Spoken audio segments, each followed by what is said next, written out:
You can be likable or you can be powerful. You cannot be both. To be likable to everyone, which is an impossible task, you would have to remove any trace of anything inside of you that could possibly be disliked. And since I don't imagine you're going around taking a census, being like, okay, so it's the smell of cats, noted. You then have to take your best guess to just sand down and eliminate anything you could imagine somebody would have a distaste for. Taking like the lowest common denominator, average of the thoughts of all the people everywhere, all the things at once. You are then gonna perform likable as best you can. It does not include being pointed, intensity, being strong-willed, any of the qualities that are required to actually be powerful. So you traded all that shit in for an approximation of pleasant. I went to school for theater and performance studies, so talking about social patterns and how we exist in the world is like my little kink. And there's a concept in acting called indicating. Basically when an actor like shows the audience how they're feeling instead of just feeling it and trusting that they will actually get the sense. So likable might include a softer voice that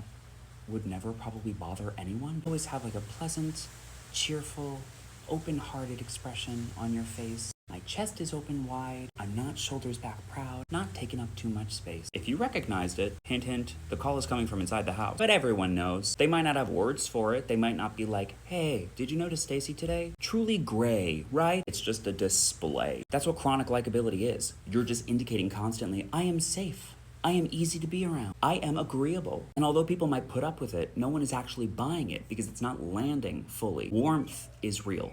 Charm is real. Some people do walk into a room and you feel genuinely pulled toward them. That's not indication. That is not a display. The difference is where it comes from. One is layered on top and the other comes from somewhere inside. Are you being yourself from the inside out or being yourself from the outside in and putting on what you think people want to see? They can look very similar, but the energy will always tell you which one is which. I happen to be a very sensitive to energy person, but hey, not everyone. So think of the one person in your life who you feel well liked by and genuinely powerful around, where you can be intense and opinionated and direct and like a little bit too much, and that person chooses you even harder for it. Ask yourself, what are you doing differently in that relationship than you're doing in the rest of your fucking life? You stopped putting on likable. You showed up specific, pointed, as yourself. You can be powerful and deeply magnetically liked. You will not be liked by everyone, and that's okay. That was never the fucking point.